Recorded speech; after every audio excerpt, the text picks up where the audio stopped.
नमस्कार। मध्य प्रदेश में बोनी के समय हमेशा खाद की किल्लत हो जाती है। ये इसलिए हो जाती है क्योंकि इस प्रदेश की जितनी भी सहकारी समितियां थीं, वे अधिकांश ओवरड्यू हो गई हैं। नमस्कार। मध्य प्रदेश में बोनी के समय हमेशा खाद की किल्लत हो जाती है। ये इसलिए हो जाती है क्योंकि इस प्रदेश की जितनी भी सहकारी समितियां थीं, देखिए माननीय दिग्विजय सिंह ने जो आरोप लगाया है निराधार है। देखिए माननीय दिग्विजय सिंह ने जो आरोप लगाया है निराधार है। नमस्कार। मध्य प्रदेश में बोनी के समय हमेशा खाद की किल्लत हो जाती है। ये इसलिए हो जाती है क्योंकि इस प्रदेश की जितनी भी सहकारी समितियां थीं, वे अधिकांश ओवरड्यू हो गई हैं और जो पूरे तरीके से खाद का वितरण सहकारी समितियों के माध्यम से होता था, निजी क्षेत्रों में भी इसको दे दिया गया है और वहां पर अधिकांशतः कालाबाजारी हो रही है।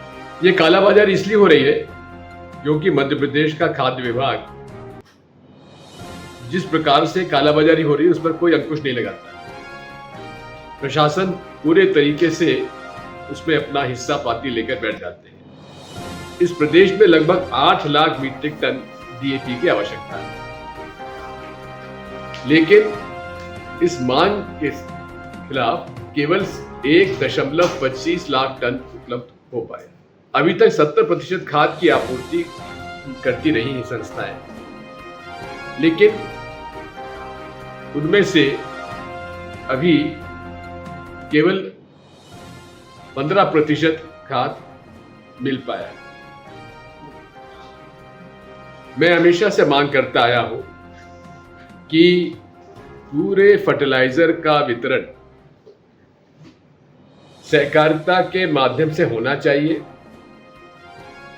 शासकीय जो डबल लॉक व्यवस्था है उनके माध्यम से होना चाहिए विपणन संघ के, तभी जाकर हम लोग ईमानदारी से वितरण कर पाएंगे। क्योंकि सहकारी समितियों का गोदाम हर गांव के आसपास ही रहा है, इसलिए व्यवस्था में परिवर्तन करने की आवश्यकता है। कि खाद जो है उस पर कालाबाजारी सरकार करा रही, कमीशन सब ले रहे। देखिए माननीय दिग्विजय सिंह ने जो आरोप लगाया है निराधार है। कोई खाद में कालाबाजारी नहीं हो रही और उनको अगर पार्टिकुलर कहीं कोई कालाबाजारी दिख रही है, उनको कोई सूचना मिली है तो वो पार्टिकुलर हमें लिख के दे दे, यहाँ की हम जांच करें। सर वो ये भी कह रहे हैं कि उतनी आपूर्ति में खाद नहीं आती, लगभग 8 लाख टन की आपूर्ति की आवश्यकता होती है, मात्र 15 टन तक ही आ पाती है। सरकारी एजेंसियों से खाद नहीं बंटवा रहे प्राइवेट। ये कृषि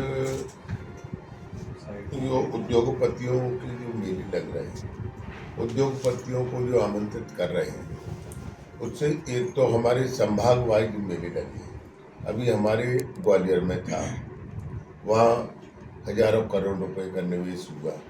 आज हमारे सागर में है। निश्चित तौर पे उनकी जो मंशा है बहुत अच्छी मंशा है। जो हमारे नौजवान हैं इनको रोजगार नहीं मिल पा रहा, और जो हमारे संभाग वाइज उद्योग खोलेंगे और तो इनमें हमारे नौजवानों को रोजगार मिलेगा, और जब रोजगार मिलेगा तो हमारे नौजवान जो आज गलत रास्ते पर भटक जाते हैं पढ़ लिख के, वो गलत रास्ते पर नहीं भटकेंगे, उनको रोजगार मिलेगा और हमारी सरकार उनको मान सम्मान के साथ रोजगार देना। रुपये प्रति कुंटल निर्धारित किया है सोयाबीन, और उस निर्धारण के समय जो किया है उससे हम खरीद करेंगे। और अभी 300 रुपये बढ़ाई है, और क्या कितना बढ़ा दे सरकार।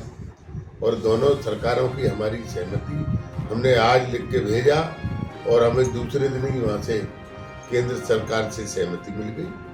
और ये किसान संघ वगैरह को कोई आपत्ति नहीं है इसमें, कहीं थोड़ी बहुत तो कोई आपत्ति है तो हमारे कांग्रेस के मित्रों से। ये हमारे कांग्रेस के मित्र कुछ किसानों को बरगला रहे हैं। मैं आपके चैनल के माध्यम से उन किसान भाइयों से आग्रह करना चाहता हूँ कि इनके बरगलाने में ना आए, अपने हिसाब से काम करें और हमारे देश की और प्रदेश की दोनों ही सरकारें किसान हितैषी सरकार है। जरा भी किसान को कहीं छींक आती है तो हमारी देश और प्रदेश की सरकार तुरंत संज्ञान लेती है और छींक का इलाज करती है।